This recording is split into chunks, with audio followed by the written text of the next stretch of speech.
Depuis le début des cours de tafsir, on a étudié al-isti'adha, al-basmala, surat al-ikhlas, al-fatiha, surat al-ikhlas, surat al-falaq, et aujourd'hui on fait surat al-nas. Toutes ces sourates, elles sont très importantes pour le musulman. On a vu pas mal de choses dans surat al-fatiha, on a vu pas mal de choses dans surat al-ikhlas.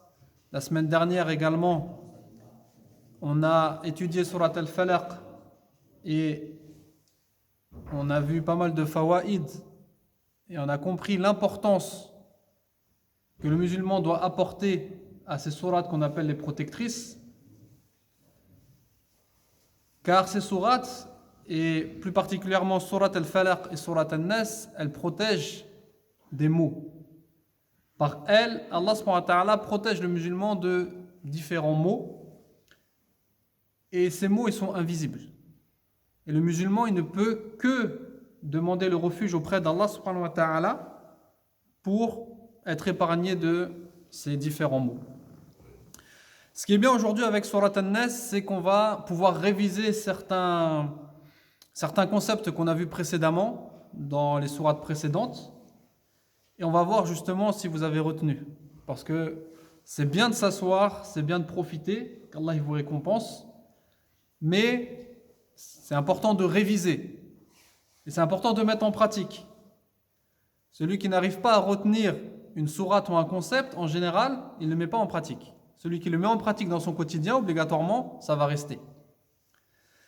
Donc aujourd'hui, vous allez voir qu'on va réviser pas mal de concepts que l'on a vus sur l'isti'adha, sur le basmala, sur surat al-fatiha, surat al-falaq, parce qu'elles sont résumées ou elles sont reprises dans surat an-nas. ففي هذه السورة المسلم يطلب الحماية من الله من الوسواس من الشيطان شياطين الإنس والجن ومن سلاحهم وهو الوسواس. Donc dans cette sourate, le musulman il demande la protection auprès d'Allah subhanahu wa ta'ala contre les shayatines, qu'ils soient parmi les hommes ou les djinns, et surtout contre l'arme du shaytan qui est el-waswas. Et on va expliquer qu'est-ce que c'est el-waswas, et sachez qu'on est tous touchés par le waswas.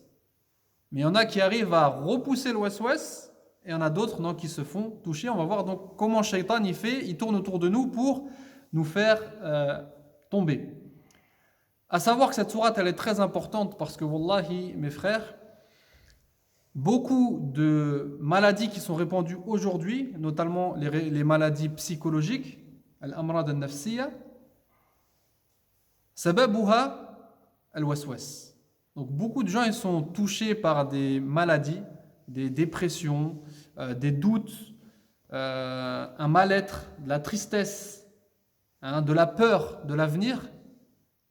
Et si on revient aux causes de ces choses-là, la plupart du temps on va voir que c'est des wasawis. C'est des waswas que soit qui sont insufflés par une mauvaise compagnie, donc des hommes, quand je dis hommes c'est hommes et femmes, ou soit par les djinns, que l'on ne voit pas mais qui viennent nous attaquer, nous insuffler quelques mauvaises idées.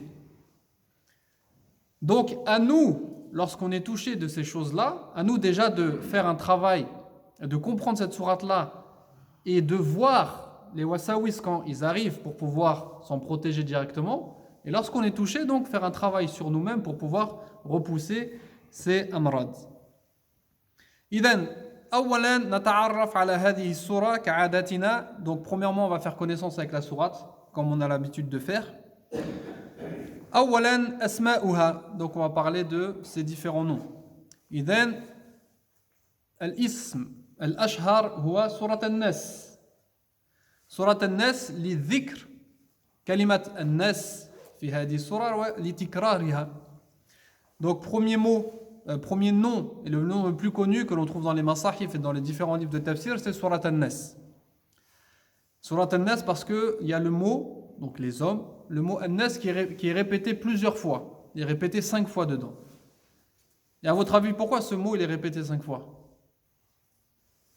لماذا الله سبحانه وتعالى كرر هذه الكلمة كلمة الناس في هذه السورة القصيرة. Donc on a une petite sourate qui est composé de 6 versets et on a 5 fois le mot An-Nas. Qu'est-ce que tikrar en langue arabe? Qu'est-ce que la répétition en langue arabe, elle indique? C'est important. L'importance, naam, On met en garde. en garde contre l'homme. Non. Hein? Qui Naam, tanbihan, ahsant, naam, pour dire faire attention, hein, que l'homme c'est la victime entre guillemets dans ce complot. Mais قال العلماء Allah subhanahu wa ta'ala يكرر هذه الكلمة تشريفا للناس تشريفا لهم, donc pour honorer l'homme, hein. Cette sourate elle s'appelle sourate An-Nas pour honorer l'homme, et également il y a la répétition de ce mot-là pour honorer et montrer que l'homme il a une valeur et une importance auprès d'Allah subhanahu wa ta'ala. Al-ism al-thani wa huwa qul a'udhu bi rabbin nas. Donc le deuxième nom qui est connu en ce qui concerne cette sourate, c'est le premier verset. Donc qul a'udhu bi rabbin nas, dit j'entre en protection auprès du Seigneur des hommes. Wa hiya aydan summiyat bi ihda al-mu'awwidhat.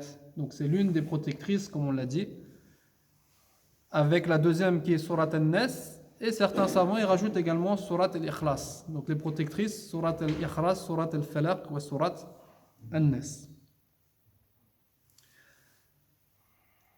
Adadu ayatiha. Donc combien de versets à la Surat An-Nas? 6. Ahsan, 6. بالاتفاق أو في خلاف؟ ها؟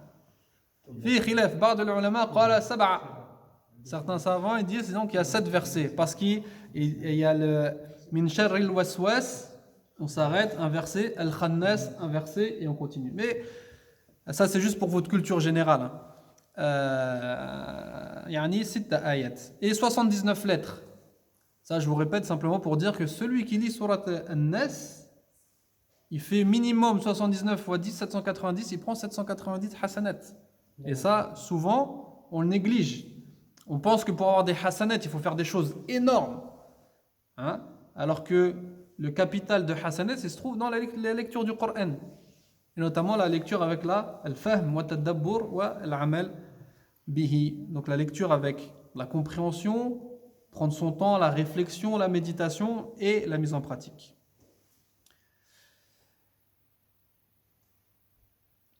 On va réviser, on va commencer un peu dans les révisions du cours de la semaine dernière. Tenez-vous prêts. Surat al-Falaq, surat Makkiya ou Madaniya?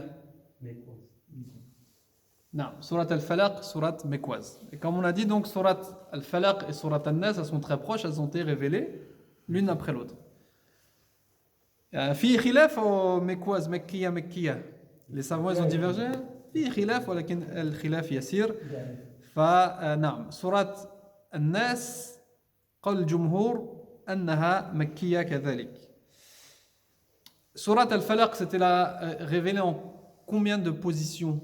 Dans l'ordre de révélation, c'est la sourate numéro 21. 21. Je pense que l'Ikhlas c'est le 22e, non?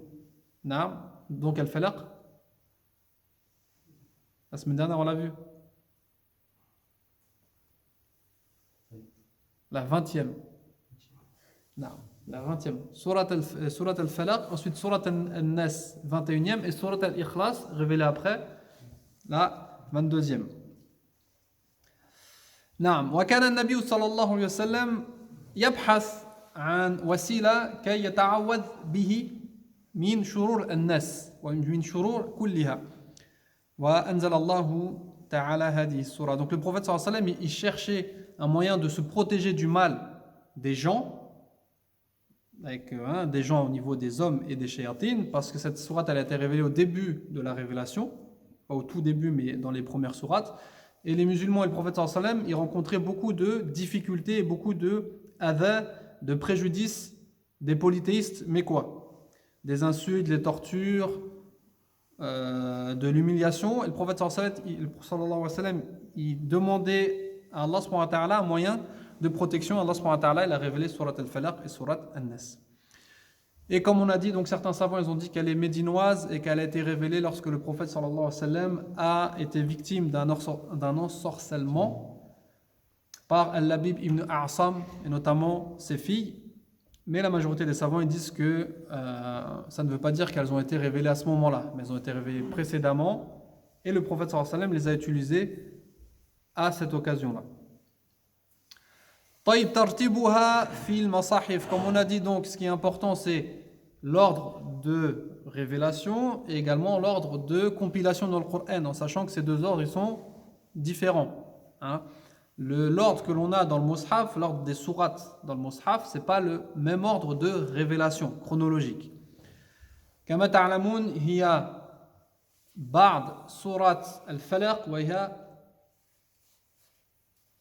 أول السورة أو آخر السورة في القرآن.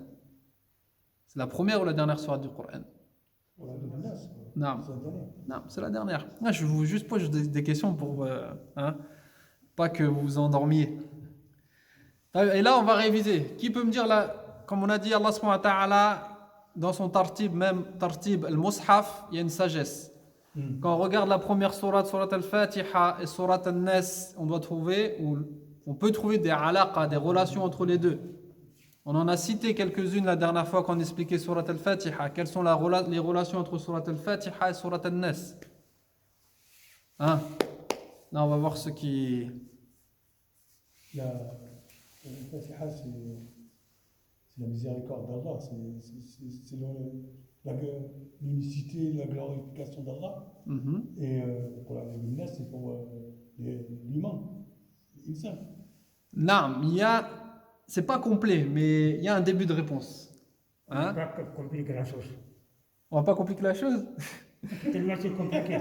C'est dur, c'est dur. C'est dur, mais simplement, قلنا آخر كلمة في سورة الناس وفي القرآن هي الناس من الجنة والناس. Et dans la première sourate du Coran, que ce soit le Basmala pour ceux qui disent que la première sourate de Surat al-Fatiha, la première ayah de Surat al-Fatiha, c'est le Basmala, on a le nom Allah, Bismillah ou Alhamdulillah. Les savants ils nous disent que ça nous indique que le Coran, donc tout ce qu'il y a entre le Fatiha et Surat al-Nas, donc le Coran, c'est le message du Créateur, donc d'Allah, qui commence le Coran par son nom, à la créature qui est l'homme. Pour ça qu'Allah subhanahu wa ta'ala, il finit le Coran par le mot An-Nas. نعم. إذن القرآن رسالة من الله من الخالق إلى المخلوق الناس. Ça c'est une chose. On a vu d'autres choses. Quand on parle des noms d'Allah dans Surat al-Fatiha, c'est les mêmes qui sont dans Surat al-Nas. قل الحمد لله, donc Allah, alhamdulillah, رب العالمين الرحمن الرحيم مالك يوم الدين. Allah wa Rabb wa al-Malik. Et là on a قل أعوذ برب الناس مالك الناس إله الناس, donc Allah, إله الناس, الإله, Allah. Donc Allah subhanahu wa ta'ala commence le Coran par 3 de ces noms et il finit par les mêmes noms. Ça nous montre l'importance de ces noms et que Allah subhanahu wa ta'ala, ces noms ils ont un ordre et qu'il faut en particulier étudier le sens de ces 3 noms. Et on avait expliqué ça dans les premiers cours avec Surat al-Fatiha, donc là je le recite simplement pour rafraîchir. يَعْلَمُ أَنَّ الْعِلْمَ بِالْمُرَاجَعَةِ. Donc sachez que la science, elle s'acquiert par la révision. Donc si on répète, c'est normal, c'est pour répétition. Non. Également, on avait dit que pour réussir quelque chose, l'homme il a besoin de demander de l'aide, il a besoin de se protéger de ses ennemis ou des obstacles. Dans Surat al-Fatiha, on demande de l'aide à Allah subhanahu wa ta'ala. Iyyaka na'budu wa iyyaka nasta'in, donc on demande l'aide à Allah subhanahu wa ta'ala pour l'adorer. Et dans Surat al-Nas, on demande la protection, Surat al-Falaq et Surat al-Nas, contre les obstacles qui viennent obstruer cette adoration. Idem, Surat al-Fatiha, il y a isti'ana, ou Surat al-Nas, il y a isti'ada. Et ça, pour tout projet que vous avez, pour toute chose, vous avez besoin de vous entourer, en premier de demander à Allah subhanahu wa ta'ala, mais ensuite de vous entourer de gens qui vous aident et de vous éloigner de ceux qui vous créent des problèmes ou ceux qui vous mettent des bâtons dans les roues. والله سبحانه وتعالى يختم القرآن بهذه السورة تنبيها للناس أن عدوه الأكبر هو الشيطان كما شرحنا في الاستعاذة. Donc Allah subhanahu wa ta'ala finit cette sourate par le Coran par sourate An-Nas où il explique qui est notre ennemi numéro 1 qui est Shaitan et il va nous donner la description de Shaitan Al-Waswas ou Al-Khannas et on va expliquer qu'est-ce que sont ces deux descriptifs de Shaitan et il va nous donner son arme. Parce que Shaitan, on a dit, il a un avantage sur nous, c'est qu'il nous voit alors que nous ne le voyons pas. Et Allah subhanahu wa ta'ala, il nous donne son arme, comment on va être attaqué par Shaitan, donc par le Waswas, il nous explique qu'est-ce que c'est, et il nous donne également la solution pour se défendre, qui est l'isti'ada et la lecture de Surat al-Falaq et Surat An-Nas. Non. Non, vous avez dit qu'Allah il termine le Coran avec Surat An-Nas. C'est pas vrai, hein. C'est chronologiquement, Surat An-Nas n'est pas arrivé à la fin. Non. C'est les savants ou les premiers qui ont mis en place le livre, le Coran, qui ont fait ce classement-là. Là, je parle donc de... En fait, il y a deux ordres de révélation. L'ordre tarihi, donc chronologique, et l'ordre d'écriture. Ces deux ordres, ils sont différents.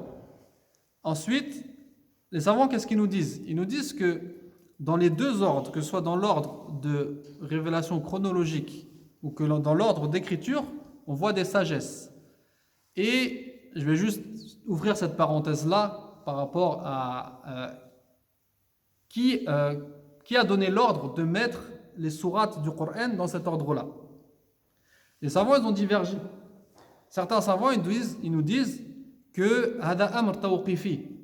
Donc c'est un ordre arrêté, envoyé par Allah et son messager. Le prophète sallallahu alayhi wa sallam, que lorsqu'il recevait des sourates, il disait, ou tel verset, il disait, il se trouve dans telle sourate, et cette sourate elle se trouve à tel endroit, etc. Et que le mushaf, il était compilé comme ça. D'autres, ils disent non, ça vient de ijtihad des compagnons, ça vient d'un effort intellectuel des compagnons.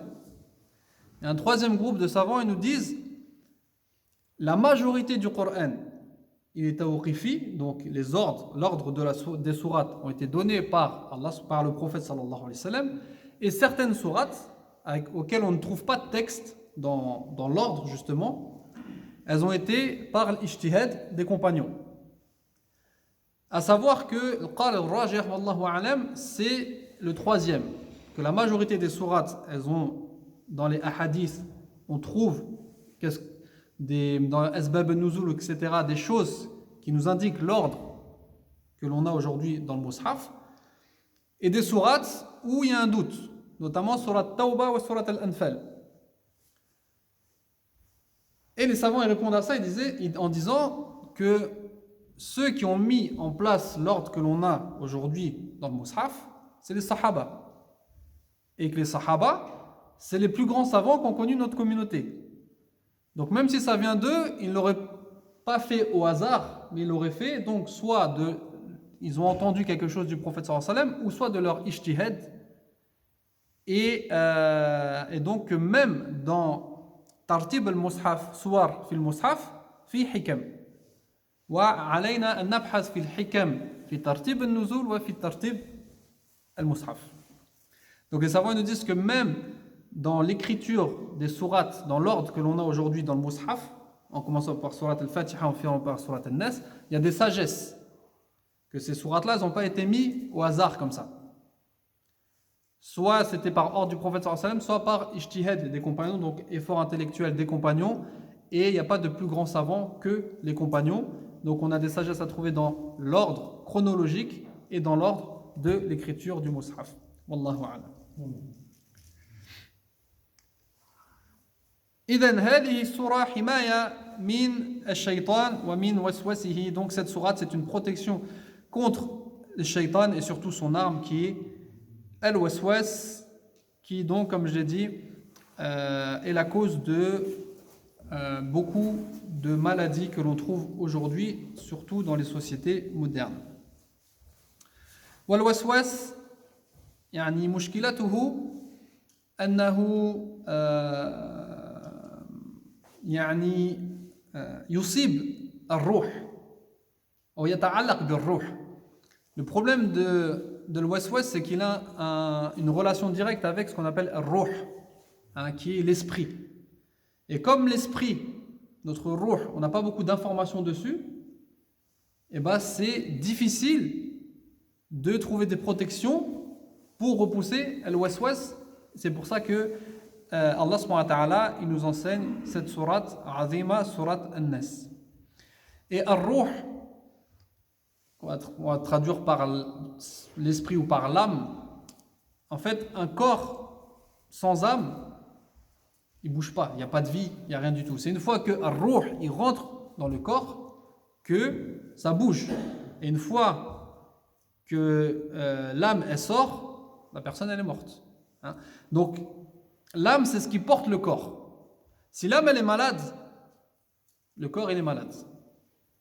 Vous pouvez voir des personnes qui sont grands, qui sont forts, mais il a un problème au niveau de son âme, il se sent mal, Shaitan, il l'a touché par un waswas ou par quelque chose. S'il part en dépression, un truc comme ça, son corps, c'est comme si c'était, comment on appelle ça, rien du tout, en fait, pas de, il va avoir la flemme, il va être triste, on va pouvoir rien faire avec lui.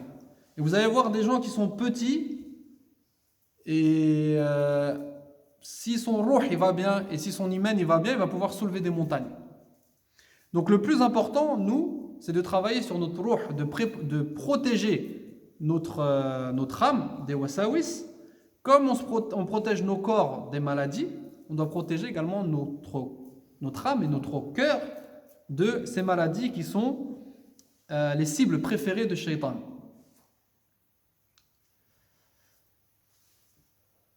إذن كذلك هي بعد سورة الفلق وهذا في ترتيب النزول وفي ترتيب المصحف. Donc elle arrive après سورة الفلق.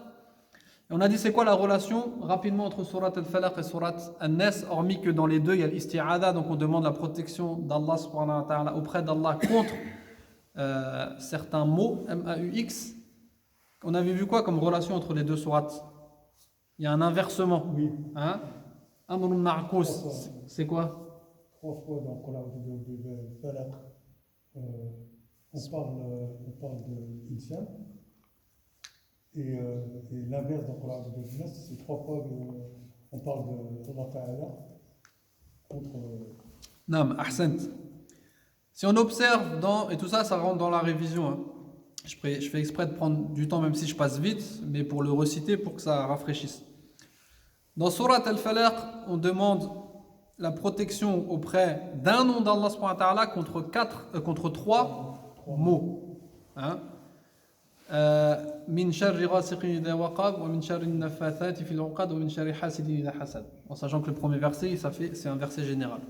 Donc on demande la protection auprès du Seigneur de l'aube naissante contre le mal qu'il a créé en général, mais en particulier contre le mal de la nuit lorsqu'elle s'obscurcit, le mal des sorcières lorsqu'elles soufflent sur le nœud, donc elles font de la sorcellerie, et le mal de l'envieux lorsqu'il envie. Donc, un nom d'Allah, 3 problèmes. Surat Al-Nas, c'est l'inverse.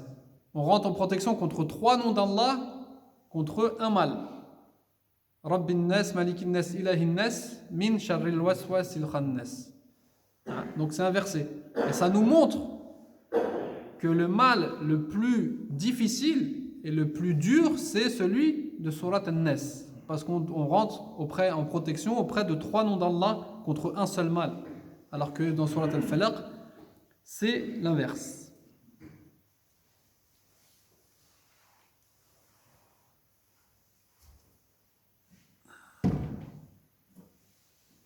طيب نبدأ في التفسير آية آية. يقول الله تعالى: أعوذ بالله من الشيطان الرجيم بسم الله الرحمن الرحيم قل أعوذ برب الناس ملك الناس إله الناس من شر الوسواس الخناس الذي يوسوس في صدور الناس من الجنة والناس. Traduction des sens des versets dit: je cherche protection auprès du Seigneur des hommes, souverain des hommes, le Dieu des hommes, contre le mal du mauvais conseiller furtif qui souffle le mal dans les poitrines des hommes, qu'il soit un djinn ou un être humain. هذه الآية مثل سورة الإخلاص وسورة الفلق تبدأ بالفعل الأمر قل. Cette sourate elle commence par le fi'l, donc le verbe à l'impératif, dit ô Muhammad. Qu'est-ce qu'on a dit? Ce verbe il indique quoi? Non. Un ordre. Non. Mais encore. C'est une parole d'Allah. Non. Que le Coran il vient d'Allah subhanahu wa ta'ala, parce que si c'était comme le prétendent certains la parole du prophète sallallahu alayhi wa sallam, le prophète sallallahu alayhi wa sallam il n'aurait pas dit qul, il ne serait pas parlé à lui tout seul. Taïb, ensuite, que le prophète sallallahu alayhi wa sallam c'est un serviteur ordonné par Allah subhanahu wa ta'ala, il est ma'mour, kadhalik, hein? Allah subhanahu wa ta'ala il donne des ordres au prophète sallallahu alayhi wa sallam. Qul. On a dit que l'amr li nabi sallallahu alayhi wa sallam wa l'amr li ummatihi, l'ordre donné au prophète sallallahu alayhi wa sallam c'est un ordre à sa communauté, sauf certaines exceptions. Qu'est-ce qu'on a dit d'autre? Tanbihan, kadhalik, donc Allah subhanahu wa ta'ala quand il commence un verset ou une sourate par ce verbe-là, c'est pour interpeller les musulmans. Et à chaque fois que vous avez, ou en majorité quand vous avez un verset qui commence par qul, c'est jawaban ala su'al, en réponse à une question. Et là, notamment, c'est la question du prophète sallallahu alayhi wa sallam de rechercher un moyen de protection contre le mal. Qul a'udhu. A'udhu, kama darasna. Donc, a'udhu, c'est le fait d'entrer en protection auprès d'Allah subhanahu wa ta'ala. C'est pas le fait de demander la protection, c'est vraiment le fait de entrer en protection.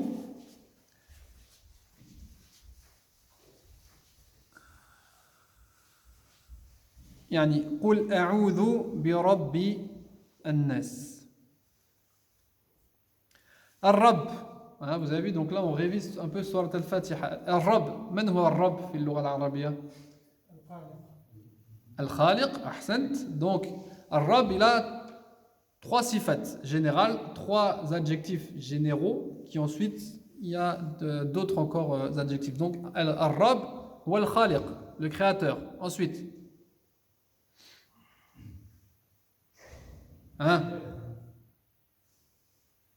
j'ai pas entendu. Ar-Rabb ou Al-Khaliq ou La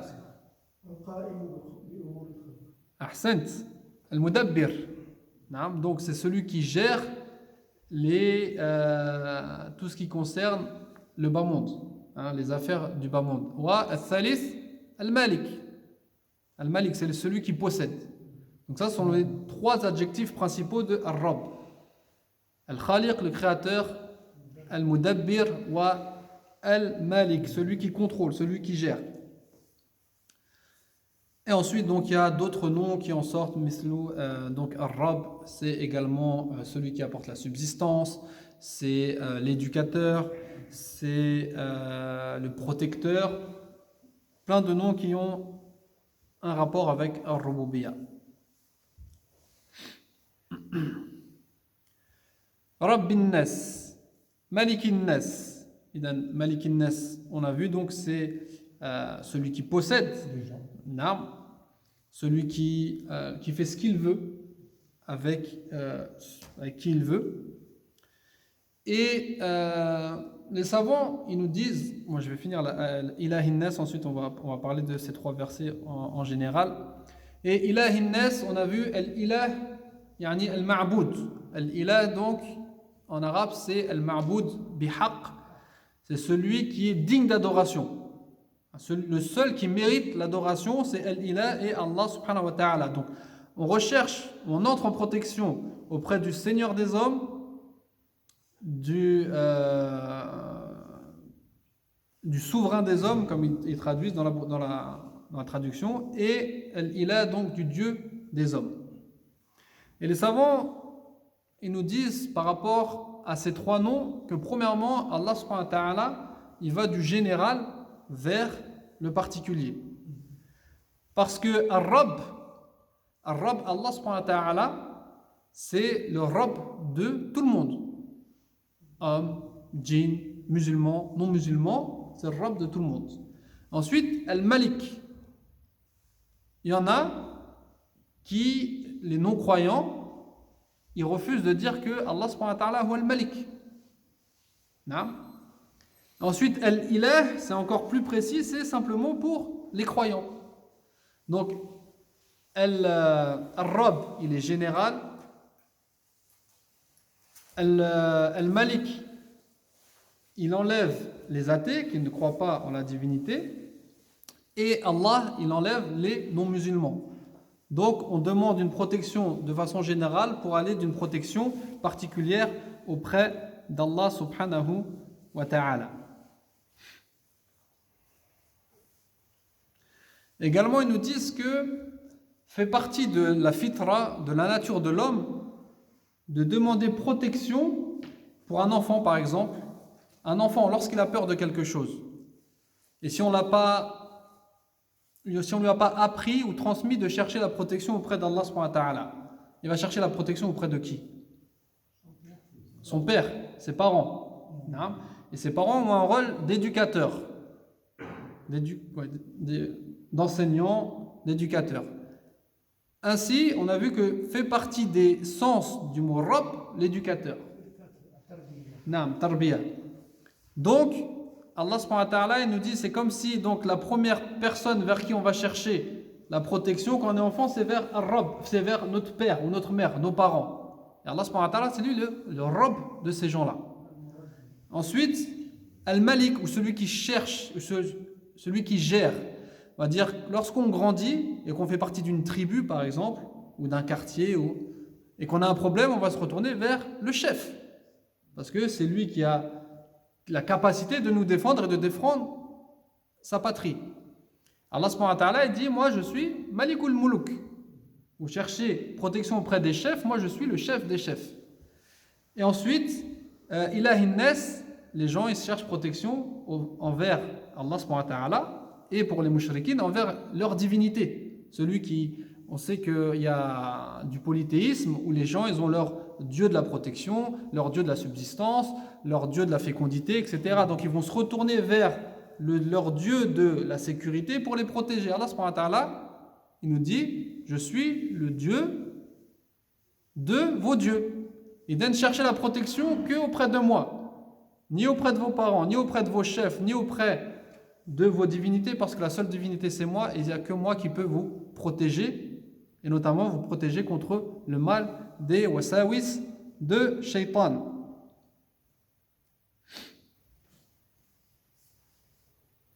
وكذلك هذا استنباط, ça c'est j'ai lu ça et j'ai trouvé ça subhanallah, ceux qui prennent le temps de lire le Coran, de s'arrêter, de comparer avec d'autres sourates et qui trouvent ce genre de choses, après à force de trop chercher ou de trop se forcer à chercher, on peut trouver des trucs qui sont tirés par les cheveux, et ça c'est à éviter. Mais les savants ils nous disent que هذا الترتيب وهذه الآيات رد على, je vous le dis directement, je vous laisse chercher, donc c'est une réponse au plus grand shaitan humain que la terre ait porté. Le plus grand, sans dire son nom, Pharaon. Le plus grand zalim, le plus grand injuste, le plus grand, celui qui a fait le plus de dégâts. Si on prend certaines ayats du Coran, Pharaon, qu'est-ce qu'il dit par exemple dans la sourate An-Nazi'at? فَقَالَ أَنَا رَبُّكُمُ الْأَعْلَى. Donc, je suis le Seigneur le très haut. Allah subhanahu wa ta'ala dit Rabbin Nas. Donc, le Seigneur c'est Allah. Donc réponse à Pharaon. Dans une autre ayah, dans surat Zukhruf,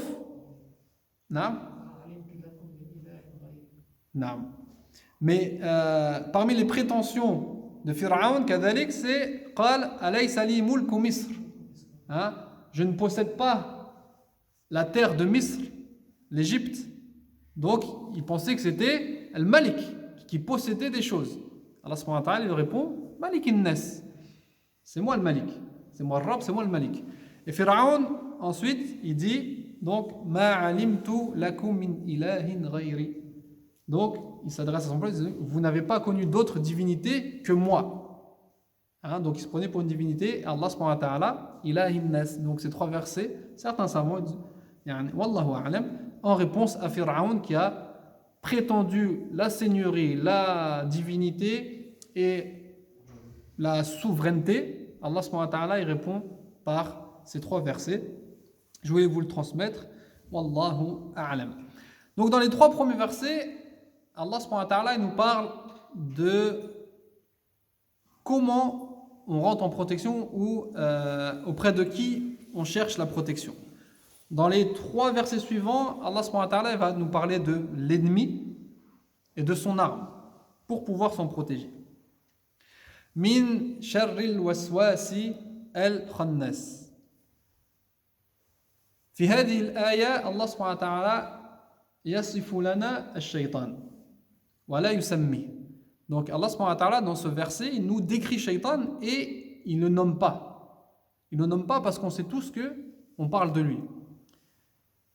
Et qu'est-ce qu'il le décrit en quoi? Il dit c'est un waswas, un khannas. Qu'est-ce que ça veut dire waswas? Hein, al-waswas avec le alif. Non?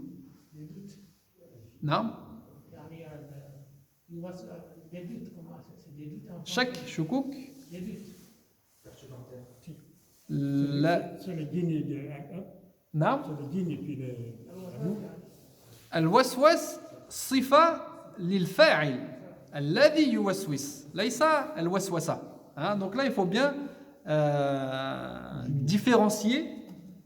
الوسوس c'est un qualificatif de shaitan, celui qui fait la chose. C'est pas le résultat de ce qu'il fait. الوسوسة, الوساوس. الوسواس donc c'est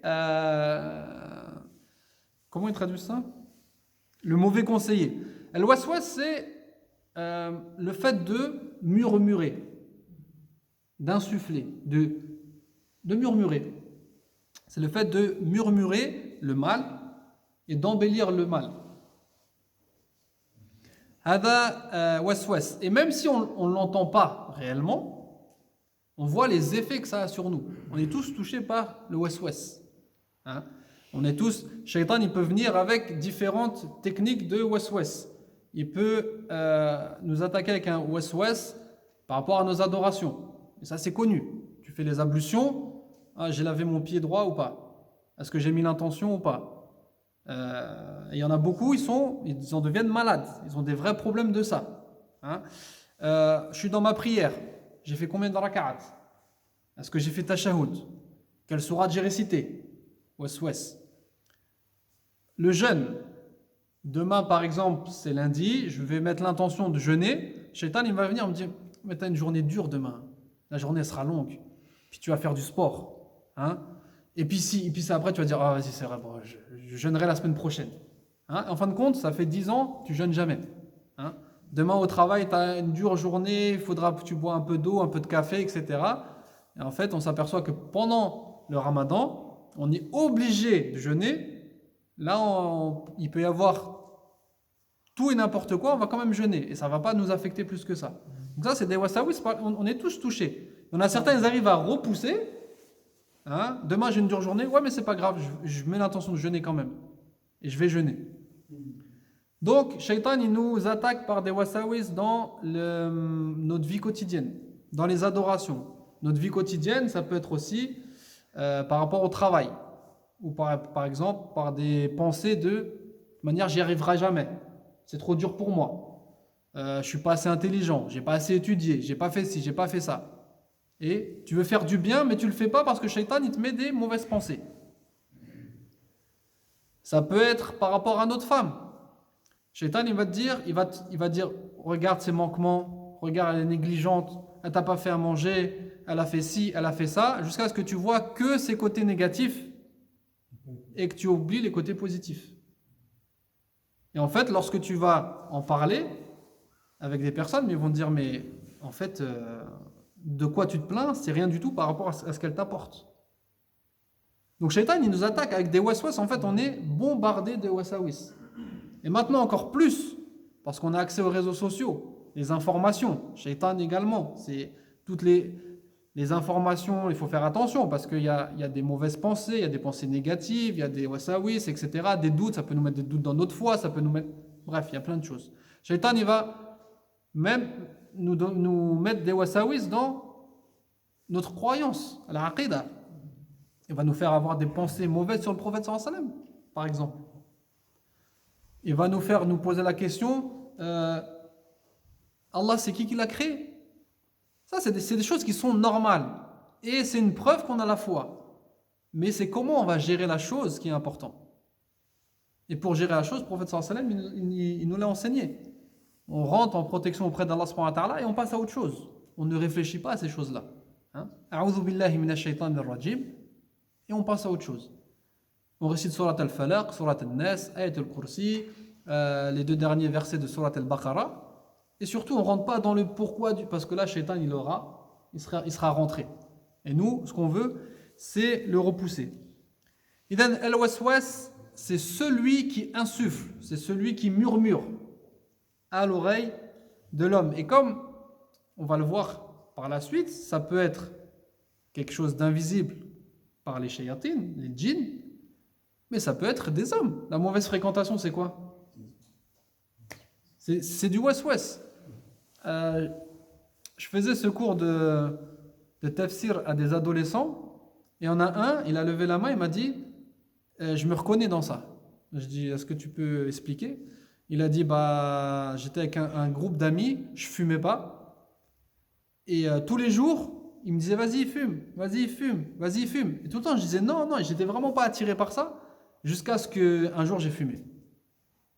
Et c'est comme ça, mauvaise fréquentation, waswas de l'homme, min al-jinnati wan nas, et un jour, ta foi elle sera basse, ça aura diminué, etc. Tu vas baisser ta garde, et c'est là où Shaitan il va rentrer, tu vas tomber dans le péché. Alhamdoulilah, c'était un jeune qui a été... qui n'a pas pris plaisir et qui était dégoûté de son acte et qui s'est repenti plusieurs fois, et qui avait un caractère assez fort pour pouvoir ne pas faire pareil que les autres. Mais il y a des jeunes, la pression du groupe, ils tombent, et ensuite ils s'habituent, et voilà, Shaitan il est passé par là. C'est comme aussi quand il y a un conflit entre 2 personnes, et il y a toujours un troisième qui arrive pour engrener la chose. Au lieu d'arranger, Exactement. il Ça, vient toujours mettre une pique dessus pour dire c'est vrai et tout. mettre de l'huile sur le feu, comme on dit. Donc, ouais. Donc comme on le verra à la fin, al-waswas min al-jinnati wan-nas.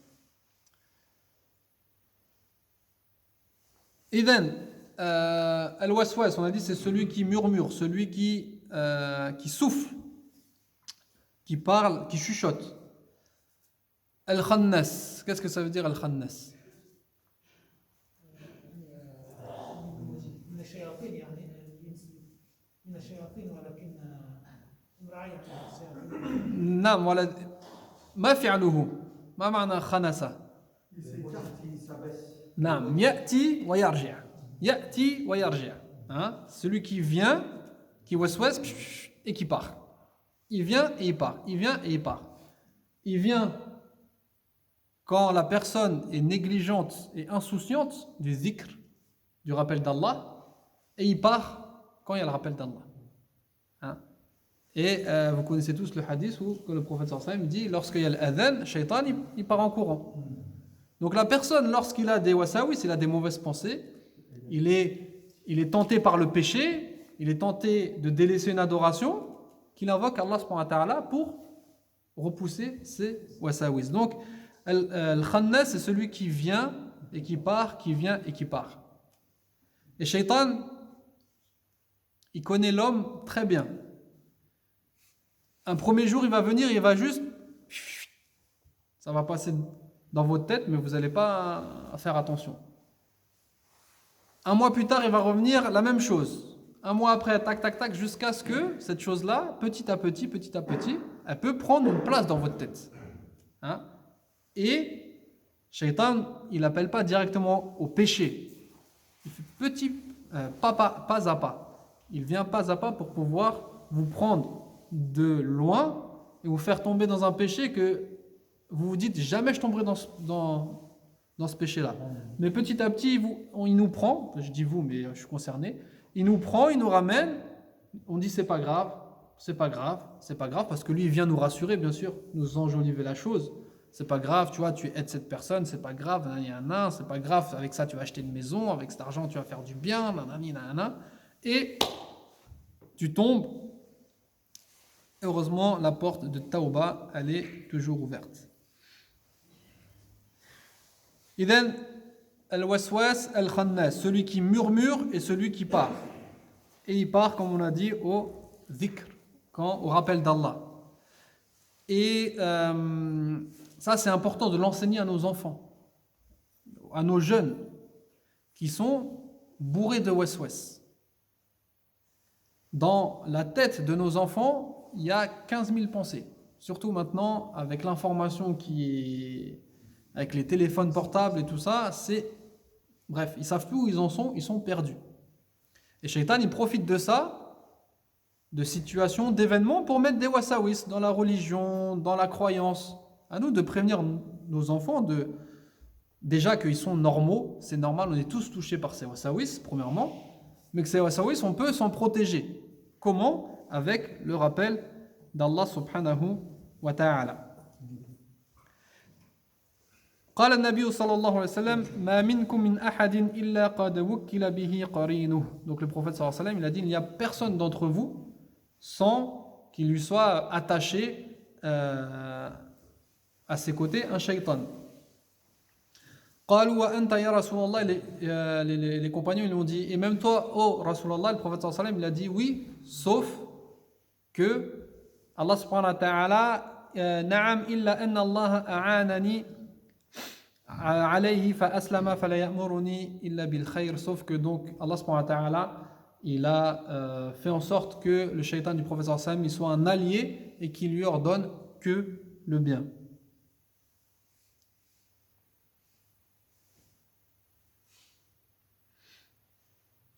إذن هذا مهم.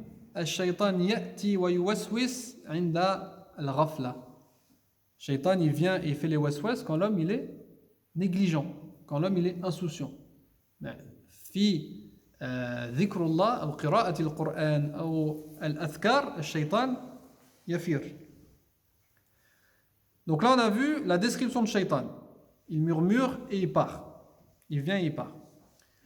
Maintenant on va voir sa ruse, son arme. سلاحه الذي يوسوس في صدور الناس. Donc sa ruse, c'est le waswas, le fait d'insuffler, le fait de murmurer des doutes. Et subhanallah, al waswas alladhi yuwaswisu, dans ce waswasa, ça exprime la continuité. Hein, waswasa, comme zalzala. Zalzala, c'est des tremblements de terre, mais ça exprime une continuité. Waswasa, c'est-à-dire que Shaitan, il vient tout le temps, il ne s'arrête jamais. Et également, istiamal al-mudari'. Allah subhanahu wa ta'ala, il a utilisé le présent. Et le présent, une de ses indications, c'est la continuité. Donc, celui qui veut se protéger de Shaitan, qui vient lui insuffler en continuité, il faut qu'il fasse du dhikr en continuité.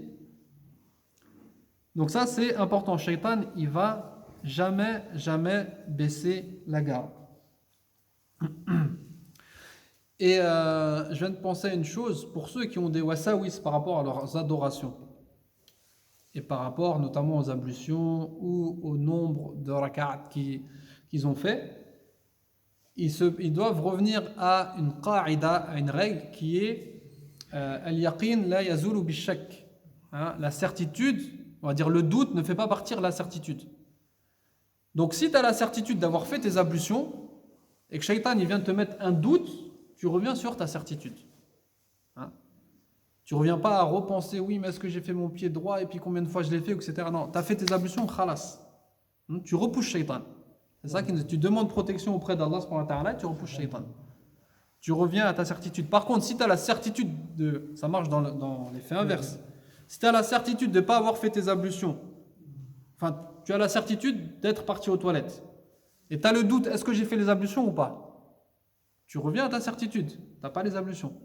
Parce que tu es sûr d'être parti aux toilettes et tu as un doute dans est-ce que tu as fait les ablutions ou non. Et ça repose de beaucoup de... Il y en a, il ne s'arrête pas. Il fait le bras gauche, il a des waswas parce qu'il n'a pas bien lavé le bras droit. Il fait le pied, il se rappelle, est-ce que j'ai fait la tête, j'ai fait les oreilles, etc. Et Cheikh Al-Uthaymin, rahimahullah, il raconte une histoire, et il dit que un jour, un homme, il est parti voir un cheikh, il lui a posé une question. Il lui a dit, il a dit, j'ai une rivière à côté de chez moi, et avant chaque prière, je rentre dans la rivière, je mets l'intention, je fais mes ablutions et je ressors. Mais j'ai toujours des doutes, est-ce que j'ai les ablutions ou pas?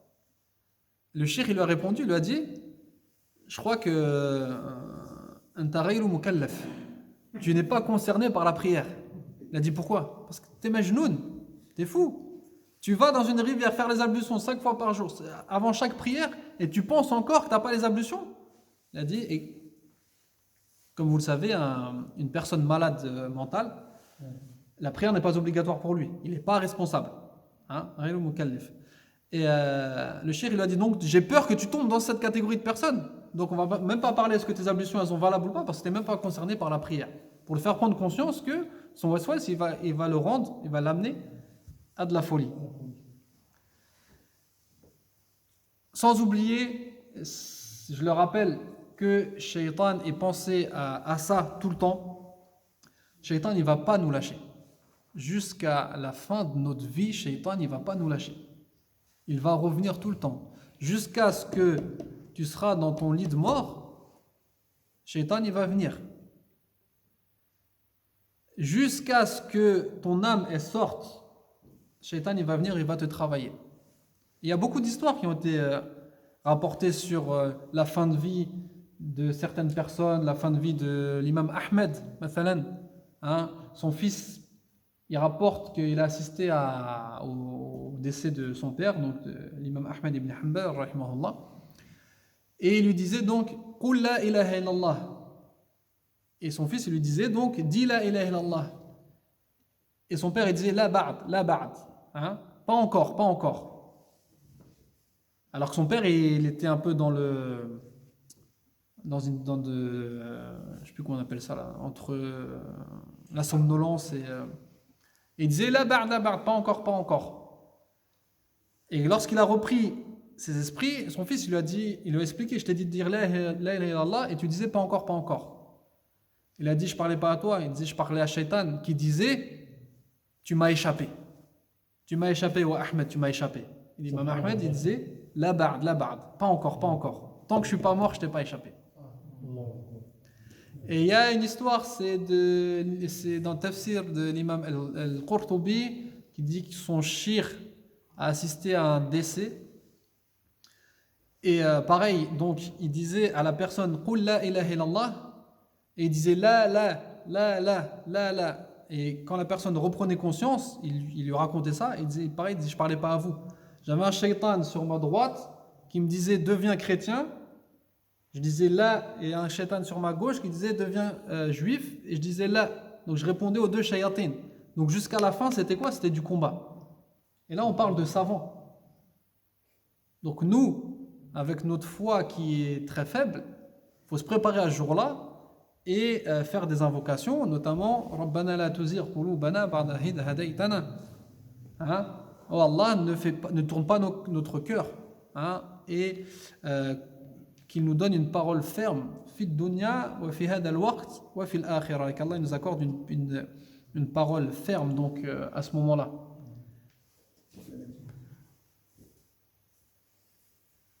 Et pour ceux qui ont déjà assisté à des décès, je pense que vous avez tous vu la difficulté d'une personne. Hein, à ce moment-là, la personne elle est faible physiquement, elle est faible psychologiquement, elle se rend compte qu'elle va quitter ses proches, elle a peur de l'avenir, de ce qui va se passer. C'est très difficile. C'est là où Shaitan, c'est là où la personne elle est le plus faible pour être attaqué. Et Shaitan, il n'a pas de miséricorde. Il ne va pas dire, oh, elle est malade, je la laisse. Non, c'est là où il va venir, il va tout donner.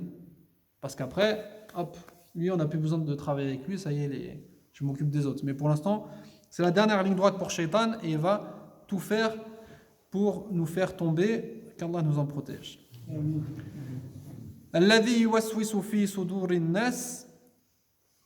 إذن Allah subhanahu wa ta'ala قال صدور, donc qui souffle dans la poitrine. Allah subhanahu wa ta'ala n'a pas dit le cœur, في قلب الناس. لأن الشيطان ليس له سيطرة على القلب. Shaitan, il n'a pas de pouvoir sur le cœur, il ne peut pas pénétrer le cœur. Mais il insuffle dans la poitrine qui est le récipient du cœur. Il tourne autour du cœur. Donc on doit se protéger justement pour éviter que ces wasawis pénètrent notre forteresse qui est le cœur. من الجنة والناس من الجنة والناس. إذن أولا, premièrement, on peut dire que ce verset-là est une preuve, هذا دليل أن الجن وعالم الغيب حق. Donc c'est que les djinns, le monde des djinns est vérité. Un jour, je faisais un cours dans la mosquée et